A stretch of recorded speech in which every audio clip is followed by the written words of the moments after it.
So just a quick word, just to remind you, this Thursday, I won't be here, okay? So my son is playing an alumni band in Mississippi, and I'm gonna go drive 600 miles there, go see him for 2 hours, then drive 600 miles back. Do those things for you, kid, okay?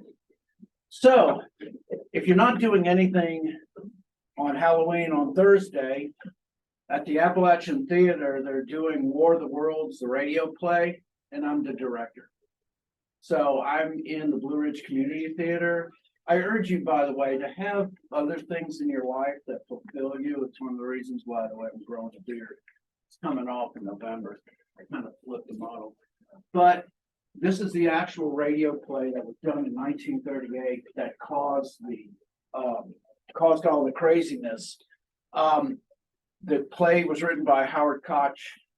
I can't change a word of the play, but along with the video we're going to be doing videos by or illustrations by a man by the name of Henri Correa, who was a Brazilian illustrator, a genius. In 1906, H.G. Wells found his work and insisted that it be put in his book. Henri Correa, H.G. Wells said, did more for his work with his brush than I did with my pen. So come on, it's $10. He starts at 7. It's an hour long. I hope you enjoy yourself. That's along with the other things that are going on in Boone during the time. So I'd appreciate you coming. If you've got time, don't flip the bug. Thanks. And I hope to see you there. I come by it honestly, by the way. My mother was a stage actor in New Orleans. She was the entertainment reporter for the Illustrated Press. She interviewed, Vivian Lee when they did A Streetcar Named Desire. Of course, it wasn't filmed in New Orleans, but they did presses and stuff. She said her favorite, if you know who Vincent Price is, she said he was her favorite, one drink and Vincent Price was all. Anyway, so going on. So the last part of chapter 6 on retailing is about the increasing power of major retailers. So in 1996, there was an article in the Harvard Business Review that said that the power in the channel systems has fundamentally changed dramatically from the manufacturers having all the power to the retailers. And of course, the elephant in the room was Walmart. Walmart fundamentally changed the way that business has been done. And now the power, the channel captains had shifted from the manufacturers who had all the control over the retailers to the retailers, in essence, having much control over the manufacturers. Manufacturers have had to adapt rapidly. And of course, globalization has something to do with this also, where factories across the world now have access to the United States market, which is still the largest in the world. So all of these things have something to do with that. Just remember this, is that competition is based on price in retail, all right?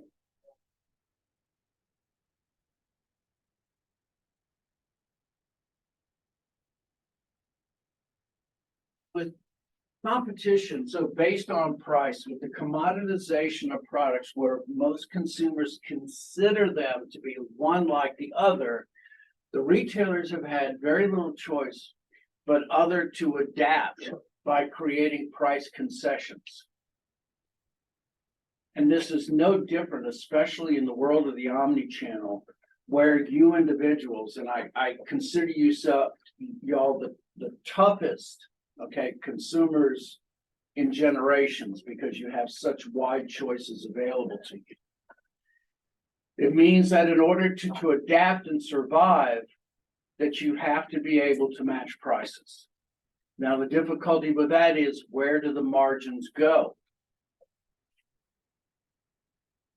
Well, the margins have very little choice, or survival has very little choice than the retailers to put pressures upward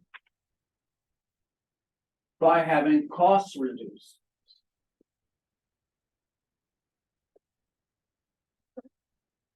You have two ways that you can reduce those costs. You can improve your productivity, and you can reduce the cost from your suppliers.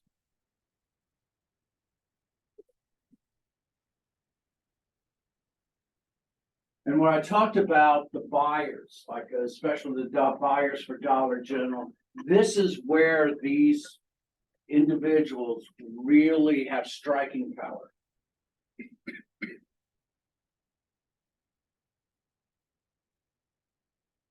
In order to be able to generate income, net income, you have to increase productivity, you have to decrease your cost per unit, bless you, and then you have to generate enormous sales volumes.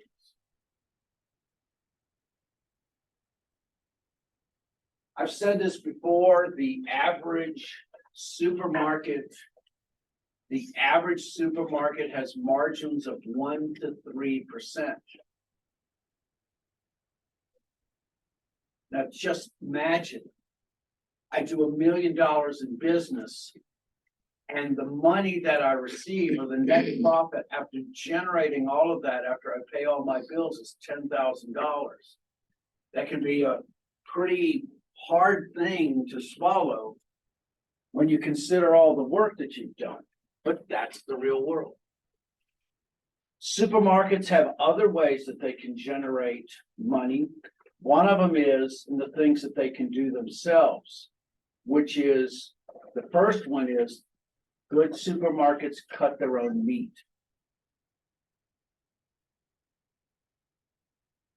The second is in the delis. Those are the two places that they have margins in the 40% areas. And this is also where store brands are so valuable as well. Store brands keep businesses alive. But having said that, their job or their function is to try to be able to pinch every penny that they can. Pinch every penny. Anyway, so retailers dominate now. And as I've said, there's increased pressure on the retail buyers. And retailers can threaten to buy a lot of product, like simply because there's so many alternatives now. Well, Procter & Gamble is, the biggest dog on the porch. There's lots of dogs on the porch out there. There are many places that they can find those goods. And smart buyers can go with efficient warehouses who buy in large lot size and use those goods to speculate with.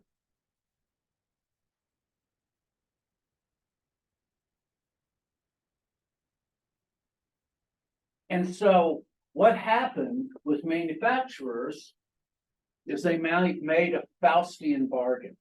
So if anybody has never heard of Faust, Faust is like an old medieval tale or a legend where someone made a bargain with the devil to live forever. And of course, the devil went along and Faust was trapped in his own nature. And of course, he was ruined. Well, here's the same thing that's happened to manufacturers. Manufacturers started coming up with creative ways in which they could guarantee connections to the retailers. And of course, retailers know a good idea when they steal one. And they started demanding those from everyone else. And now you're caught.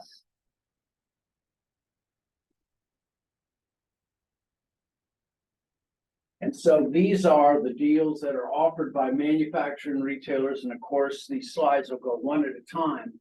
And so let's talk about them one at a time. And the first is the effect of what's known as forward buying. To increase the quantity sold, especially when it comes to goods that are shelf stable and have long times, corporations buy huge quantities at a single moment. I said a week ago, Campbell's Soup has 40% of their inventory bought in a 6-week period. Now think of that. That's astronomical. Just think of the havoc it plays with your marketing plans. You know, nearly half of everything you sell is within 1 month. How do you figure this out? Well, one of the things that manufacturers do, and this is also talked about in the advantages that channels give you, is the continuous replenishment programs. And they are basically forward buying, but those goods are not stocked in the warehouses. Or let's just say the price is not realized until the goods are shipped. And so we will pledge, let's say, $100,000 in sales. And we will say that $10,000 a month will be shipped. Now, of course, if you think about what a Faustian bargain that is. You're basically saying, yeah, I'll buy 100,000, but what if things change along the way? Contracts have been known to be broken. So there has to be some extensive contract parts in there where there are fees that are realized if you simply don't buy. But this is the modern world. You got to be able to keep up with it. So one of the ways that you deal with this is what's called diverting, or what happens. It's not a problem, but it's one of the ways in which you deal with it, where you buy large volumes with a single promotion, and then you distribute it some other place where you can't get the discount. And there are geographic discounts certainly in this way. And so what you do is you buy big. Before you know it, it's shifted somewhere else. That's the world. And so forward buying may be one of the bigger ones.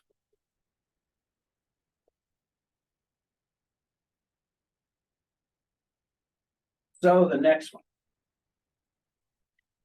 If I were looking at a retail store and these were shelves,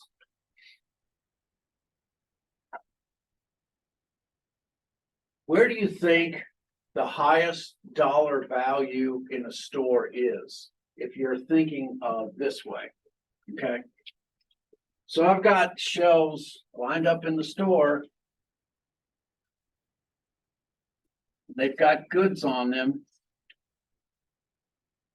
Where do you think the highest traffic is in a given store? The middle. I wasn't. Yeah, eye level is the location on the aisles. That's exactly correct. So you're looking at 4'5" to 6 feet. And that's the best places to put things on the shelf.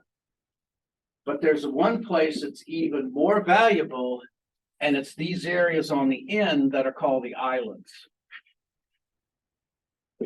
Because if you think about it, everybody has to pass the islands to go down the shelves. All right. So you also have what are called islands that you just put something in the middle of an aisle. All right. That's an island as well. But just think about normal traffic is that as consumers go from here to here, they're always passing these areas. These areas are considered extremely valuable. When stores were first started, slotting allowances, as I said, came from the position of the manufacturers. And of course, the retail establishments thought, hey, that's great, let's make more money, okay? Slotting allowances have grown astronomically over the last 50 years.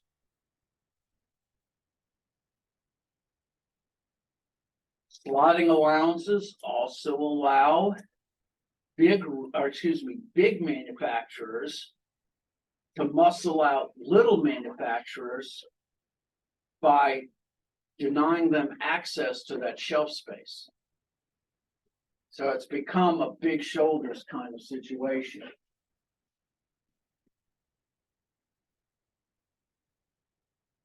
But I want you to go in now to the supermarkets when you get a chance and look at the items that they will have in there. You know, look at the islands that are on, or look at the islands and look at things that are there. There are also single line stands that are up by themselves, and each one of them generates a substantial amount of cash for the retailers. They're there for a reason. And the manufacturers are paying dearly for that space.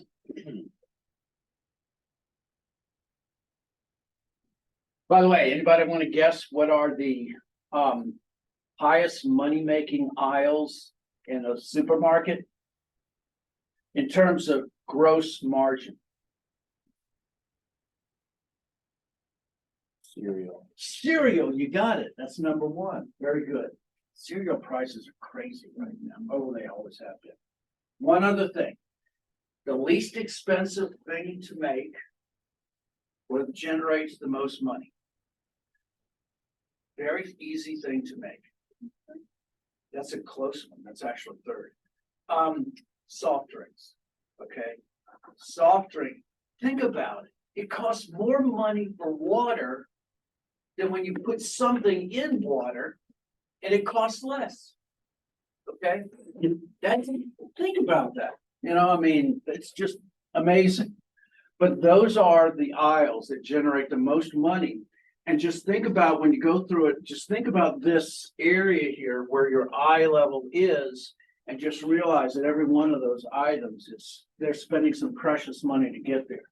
And so slotting allowances are hopefully the big ticket items, the ones that'll generate revenue both for the manufacturer and for the stores. Now, if I can't get in there, then I have to do something really big, especially when I've got a new product out. I'm making a big risk, a big gamble. And this is what's known as the failure fee. So I have a new product. I want this product to sell. I need to roll the dice hard, and I've got to ask for sevens. And so what is a failure fee? A failure fee is where a manufacturer stacks their product and says, we guarantee to be able to sell 5,000 of those units in 3 months. That would be an example. I want this to be in a particularly good area like an island. If I can't make those sales within 3 months, we will pay you some compensation. Another bargain with Faust. The failure fees are not paid up front. If you're a small manufacturer, you've got product placement in the grocery store, and there's generally hope that you're going to win. But the difficulty with this, once again, is it's a moral hazard, because the distributor, the supermarket, could be banking on your failure. If I am a store front and I'm short this month, it actually would pay me money for you not to be able to succeed. And this is one of those problems as we talk about with performance ambiguity. How do I know whether I've succeeded or failed if they don't support me? And so this is, like I said, when Faust bargains with the devil, this is one of those failure problems that you might have. So there is, anybody ever see Zap potato chips, by the way? Okay, Zaps come from Louisiana. I went to Louisiana Tech. Dr. Babin, who was my dissertation chair as well, he helped them do the test market for Zap potato chips. They're kettle chips, by the way, so they're cooked in a giant vat. So true story. They started putting them in local stores called Albertsons in Baton Rouge. So they put in a test market. They filled Zaps. They came back in a week, they were all gone. That's great. So they filled up Zaps again. Came back a week later, they were all gone. They put Zaps in again. They came back in 2 days, they were all gone. The Lay's distributor was buying all the Zap potato chips so that customers couldn't see it because they were coming out with their own kettle chips at the same time. True story, okay? That's how retail espionage can be a little cutthroat sometimes. So, but they couldn't stop Zaps from going on, and now, yes. Is that not illegal? Huh. Not illegal, but it's highly unethical. All right. I mean, you know, it's a free market. You can buy whatever you want, and but that's how they played the game in the real world. Okay. So anyway, they didn't win, and they couldn't stop Zaps from rolling out. Then Lay's came out with their second, so Zaps has captured a certain amount of the market. So anyway. Private branding. So we talked about private branding. Aldi and Lidl, there are Lidls that in Aldi are part of the same store group, but private label brands are one of those major ways in which corporations can make a lot of money. As I said, they're popular in Europe. They are popular here in the United States. Sam's Choice, Trader Joe's, all of those have their own private labels. There are manufacturers that will make batch runs for Stokey's, Van Camp, and will make them for Sam's Choice. It's not unusual. If you look on a can of Sam's Choice, it might even say made by Stokey or Van Camp. Because what's the difference between a can of peas made by Van Camp and a can of peas that has Sam's Choice on it? The only difference is that Sam's picks up the wholesaler discount that Van Camp's has. And that's the big thing. Margins for these things can be anywhere from 35 to 40%. Usually what they are products that are considered generic in nature. Canned vegetables, saran wrap, which I couldn't use the word saran wrap, but aluminum foil. Those tend to be generic products that have some kind of substitutability. There's a corporation called Save-A-Lot, or part of IGA, which is the Independent Grocers Association. IGA is kind of a collection of all of the supermarkets that kind of got together after Walmart took over the world in the 80s. And so these are like A&P, Save-A-Lot, all of these other organizations, and they kind of banded together to keep them surviving. And one of them is a store that's called Save-A-Lot, and it's very much built on this same model where 80% of the goods are private label. If you go to an Aldi, same thing. Most of those are private label goods. They do well, like I said, they do very well, 35 to 40% margin versus 1 to 3. And so what has been the effect of globalization?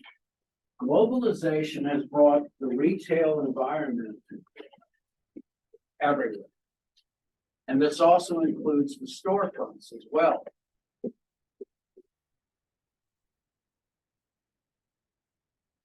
It has not been without its issues. Globalization has not been the wild success story for retail that they hoped. And as a matter of fact, there's many organizations that have failed miserably. Walmart has done very successful in South America and Central America. They had a mixed bag of success in Asia. They're done fairly well in China, but they've had to adapt the way that they do their jobs. Walmart, if you were to go into Walmart in China or in South Korea, like I have, they are very much localized stores. Europe, miserable failure. And a lot of that also has to do with the loyalty that the EU has to their own products as well. Lots of reasons why. One of them being is you just can't find quality real estate, and where you can build the stores. And realize this is that channel strategy, if you consider all of the links that it takes to get these things to work, doesn't work well when you're moving across the seas. I mean, if I were going to give you one of these five, I might, just remember it's the quality real estate of those things and the difficulty for logistics, especially supplier relations. One of the confusions that Walmart had a long time ago worldwide is that the expectation that the supplier relationships they were going to have going overseas were the same as the ones in the United States, and it isn't even close. Where we think of the direct buyer, where we think efficiency is for the manufacturer and the consumer and the direct channel to be the most perfect thing, you will find that especially in Japan, it is not impossible to have 7 links in the command chain in the channel environment to finally get to the consumer. And that is the way that they do business, and it's the most efficient way of doing it. And so retailing has lagged behind other industries in the global race. Quite simply, once again, channels is the most expensive and the most time-consuming of all of the 4 Ps.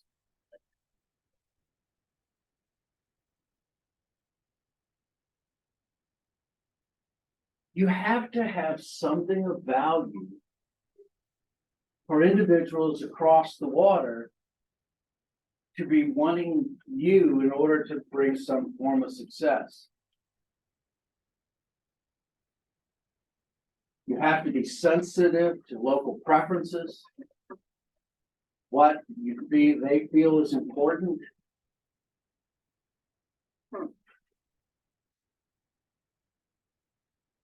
And so it must break down to what is the one thing you do best. Take away the locality things. How efficient are you at supply chain management? How well are you at doing negotiations? If you have those things in play, then it really doesn't matter in the things that you sell, but in the processes that you perform. And many times we've just royally messed up the works. There are some things, especially when it comes to regulation in France, they used to not have tariffs, but what they would do is quite simply take whatever goods you had and sit them on the dock for 6 months. And then eventually, once those 6 months were over, then your goods could be brought into the regular market. And so realize protection schemes are always there. Now, let me also say that with NAFTA in the 90s, the North American Free Trade Agreement, and GATT, the generally accepted general accepted tariffs and trades. I forgot what the whole thing is. You find that a lot of those have broken down, but you can't, change unique idiosyncratic things within their environments. And so globalization retailing has happened. It's succeeded far more than wholesaling. We'll talk about wholesaling, but it still has its issues. And so retailing, basically, it does have its economies of scale. The big get bigger. You find there is successes, especially like if you see Aldi, you show that. International competition is given now rather than an exception, and it is a virtuous cycle. The economies of scale demand that markets spill into each other. And so the effect is inevitable. You cannot hold the ocean back with your fingers. And so as retailing goes, it will grow, especially with brick and mortar. The online channels have opened those up, Etsy and all of the others. They have found new locations into new places, and that's just the way of the world.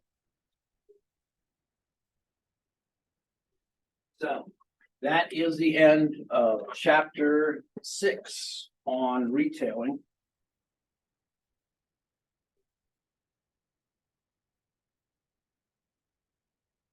And now we will move on to chapter 7 in wholesaling.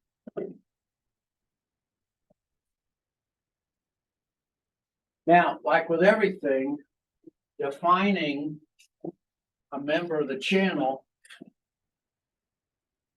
requires something specific. And so if we're looking at the manufacturer, the wholesaler, the retailer, and then finally to the consumer, because the consumer performs channel functions, the wholesaler has a very unique place.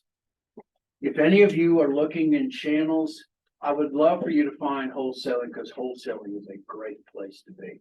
All right. Wholesaling has gone through consolidations over the last 50 years, but the number of employees still remain the same, which is kind of fascinating. It just means that there's that much work out there. And especially it's a labor intensive kind of work. So they're always looking for new individuals. So what is wholesaling when we're looking at this? So, definition for the test. Wholesalers or distributors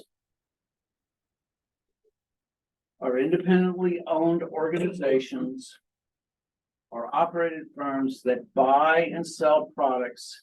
This last part is very key, over which they claim ownership. So if we think of the 9 channel functions, they claim ownership as well as physical possession that gives them one special advantage. They can set prices. Wholesalers set the prices for the goods that they sell. They are also distinct in that they do not sell to the end users per se. Of course, they have sold to end users, but their business is not B2C, it's B2B.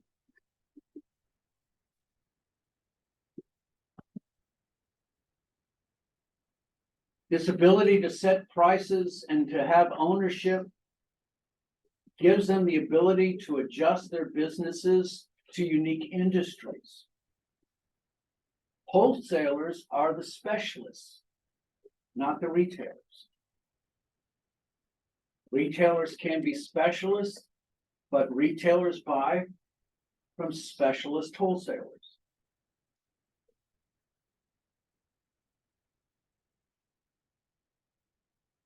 They generally represent very distinct sectors of industry at one time.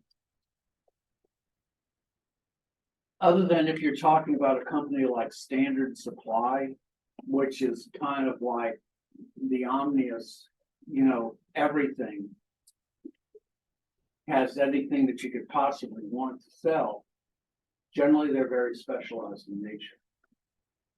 Wholesaling, especially over the last 50 years, has been through a decade's wave of consolidation, industry by industry, but it has been driven by technology, and I will talk about that and I will reinforce that later. Technology's had a major play in the way things are done.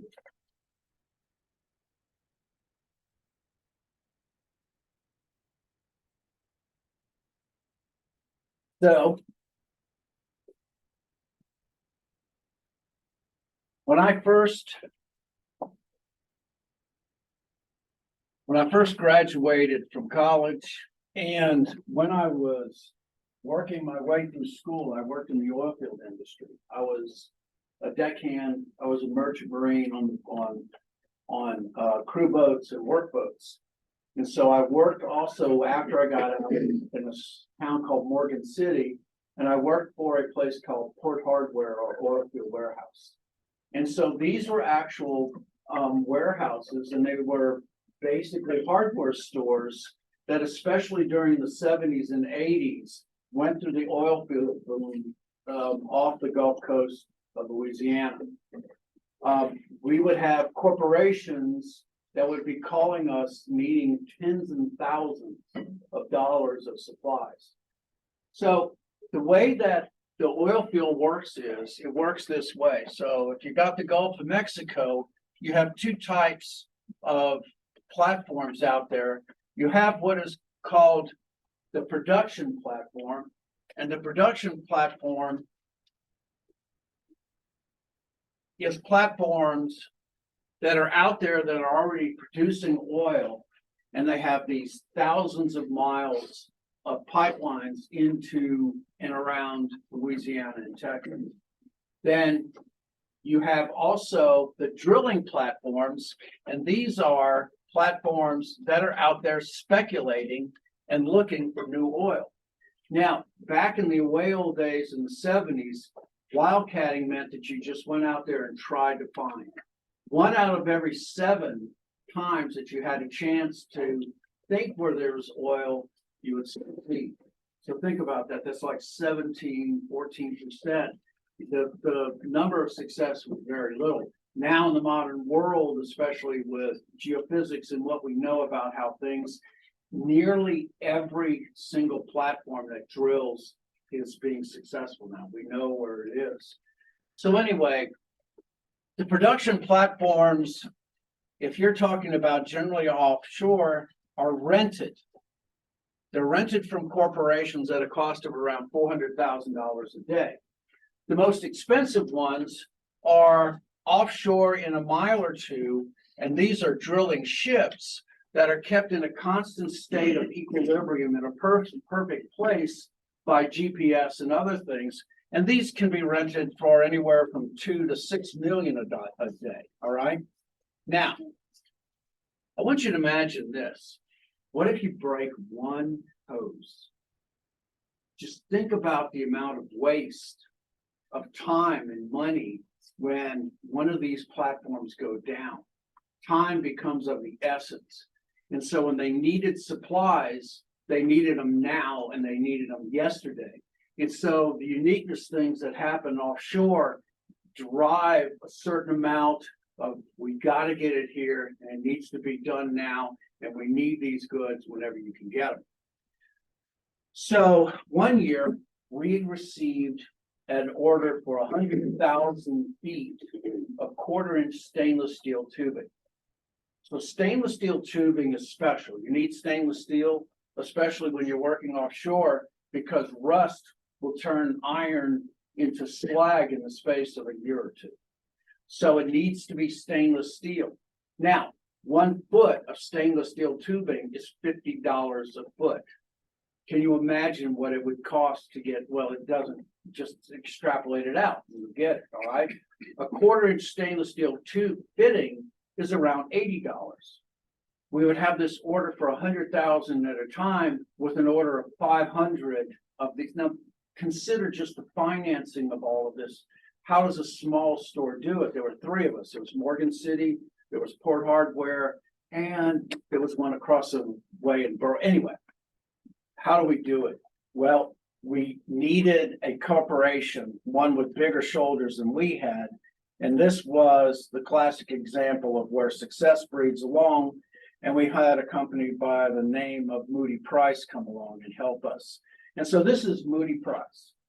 Moody Price was a master distributor, and they were a distributor all across the Gulf South. Moody Price could take all of our orders together and consolidate them and be able to store the tubing that we needed and be able to ship it wherever we wanted. Now, if you look at the names up there, Baldwin, Amtech, Bellefoam, the manufacturers and all of those organizations also make fittings for every possible industry there is. There's nothing about a Baldwin filter that makes it unique to the oil field industry. But because of the specialization of them as a wholesaler, it allowed them to package those items and specialize on them, especially when it comes to generators that work offshore. diesel engines are rated by hundreds of hours. In other words, they're running constantly 168 hours a week. Those diesel engines, because of the impurity in diesels, those filters must be changed on a continuous basis. The fact that they know where all of these are, consolidate them all together, meant that we can sell in these substantial amounts. And these organizations all offshore knew where they could get them. But it took a company with big shoulders and an industry for them to know. So they buy from all of these manufacturers that have all of these generic kinds of things that they sell, and they're able to customize it for that particular industry. And so Moody Price, they would do we would consolidate our orders, they would do the buying for us. It was a win-win scenario, and it worked out great. Now, here's a key thing about wholesaling, which is important, and there'll be a test question. One of the important things that wholesalers bring more than anything else is service. The quintessential part of wholesaling is their ability to bring service to the industries that they work in. Any manufacturer could provide, any of these goods to us, but Moody Price specialized in this industry and knew how to service us to our best satisfaction. And so that's kind of what I want you to understand what wholesalers do. Wholesalers focus on a given industry. They help us, and they help us sell to our consumers downstream. Now, we'll have a little bit more of this, but I also wanted to show you a couple of things about Moody Price. Realize, as I said before, it's not just the products they sell. These are some of the things that they have as well. They have schools, all right, threading, installation, tubing, equipment repair, rentals. A 1/4-inch stainless steel, when you try to pipe fit that or put it to an exact specification, requires very unique tools. Stainless steel is a hard metal and it requires unique tools. Why spend $6,000 or $7,000 on the tools themselves when you can just quite simply rent them? This is another thing that Moody Price does. They do training, they set up maintenance, they do analysis, they do gas leak, they evaluation surveys, they do all of these things. They will even help you do inventory control. And so, as I'm emphasizing, wholesalers provide service, and that may be the number one thing that they bring. All right, I hope Moody Price gives me a commission. I don't expect. Okay. So what sparked the consolidation? It was IT.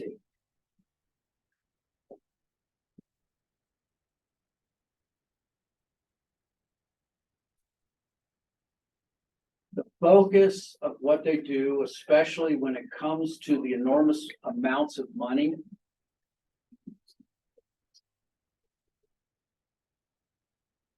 demanded that there be ways of increasing margins. And one of those was the proper investment of information technology.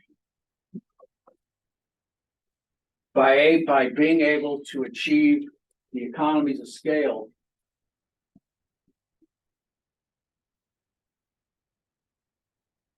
they were able to generate enormous benefits. We'll talk about the pharmaceutical industry next Tuesday.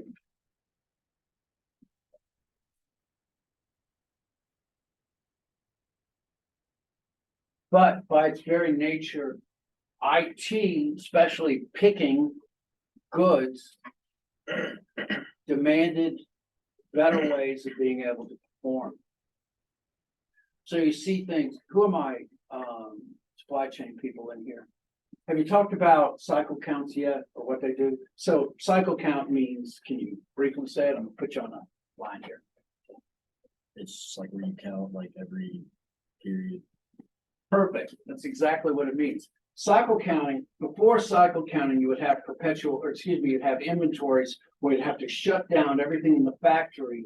And you would have to do this every year, and it would take 2 weeks or whatever. Cycle counts allow you to be able, after a bin is looked at or has something coming out of it, after, let's say, 15 or 20 times that somebody reaches in the bin, the warehouse manager would get this cycle count sheet, which says, let's go check inventory again. That's perpetual inventory, which under pressure.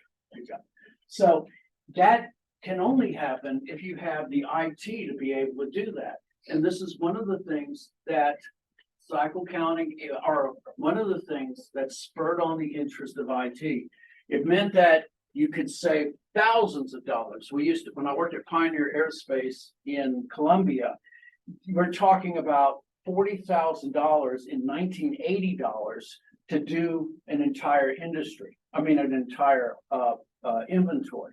Whereas cycle counting, it's done just during the day. There may be 20 items. So you got to do these to cycle count. Somebody goes through, they get it done before lunchtime.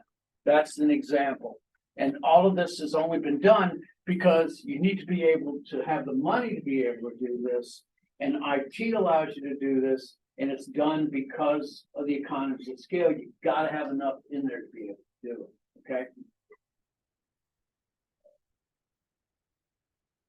So I'll talk about master distributors and then we'll go. Moody Price is a master distributor. Now, if I'm talking about a wholesaler or a distributor, I mean the same thing. Okay? Master distributors are super wholesalers.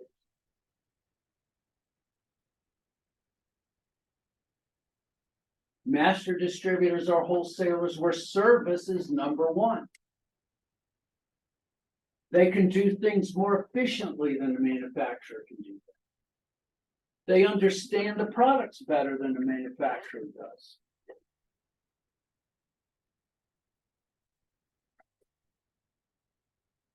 The distributors rely on the services that they provide. And so think back when I talk about Moody Price, think about the training, the rentals, all of those things. All of those things are not the supplies, they're the services that they provide. They distribute only to other distributors. And master distributors are all over the world. It is more efficient for, I forgot the name of, I'll bring it to you next Tuesday, but there's a manufacturer of freezer units. And it's far more efficient for them to have one master distributor who distributes to all of the locations in the United States than for them to sell directly. Why? Because they add the value on that. And remember, it's always about value. If you can add value to the goods that you sell, it doesn't matter what you're selling. You'll provide something to your downstream partners and they'll come back to you again and again. They consolidate the orders from the manufacturers. So just think of Moody Price. The customers avoid minimum order requirements.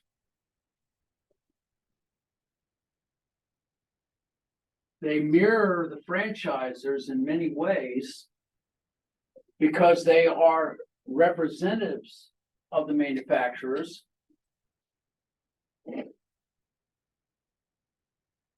And they provide an enormous value, as I said, and I'm going on and on again, but I want you just to understand their power and the focus in what they do.